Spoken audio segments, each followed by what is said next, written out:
Sosok Bribda Alfian Maulana buron kasus pembunuhan putri tewas dibakar di Indramayu, sudah dipecat. Sosok Bribda Alfian Maulana Sinaga masuk daftar pencarian orang, DPO, kasus kematian Putri Apriani di Desa Singajaya, Kecamatan Kabupaten Indramayu pada Sabtu, 9 Agustus 2025, lalu. Adapun Bribda Alfian Maulana Sinaga kini resmi dipecat dari kepolisian secara tidak hormat. Pemberhentian tidak dengan hormat, PTDH, ini terungkap usai Polda Jabar menggelar sidang etik untuk dirinya pada Kamis, 14 Agustus 2025, kemarin. Pemberhentian tidak dengan hormat yang selanjutnya disingkat PTDH adalah pengakhiran masa dinas kepolisian oleh pejabat yang berwenang terhadap pegawai negeri pada Polri karena sebab-sebab tertentu.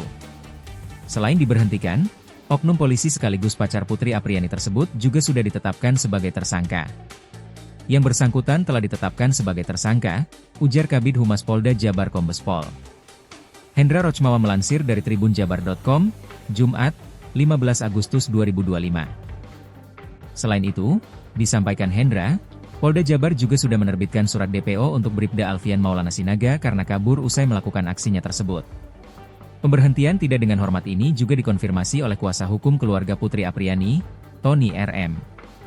Saat sidang etik itu, Tony RM turut mendampingi keluarga Putri Apriani memberikan keterangan di Polda Jabar.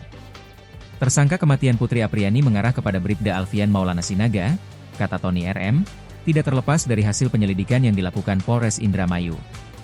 Pertama ditemukan rekaman CCTV korban sedang bersama Bribda Alfian Maulana Sinaga di dalam kamar kos tersebut.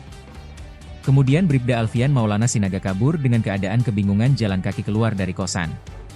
Dari pantauan CCTV yang diselidiki polisi, ia kabur ke arah Cirebon dan turun dari mobil Elf di wilayah Celancang Cirebon. Tony RM menyampaikan, hingga saat ini pihak kepolisian pun masih berusaha mencari dan menangkap Bribda Alfian Maulana Sinaga. Selain itu, bukti lainnya, kata Tony RM, di dalam kamar kos Putri Apriani juga ditemukan seragam dinas milik Bribda Alfian Maulana Sinaga. Kemudian ada pula sepatu, ponsel, hingga motor yang juga ditemukan polisi.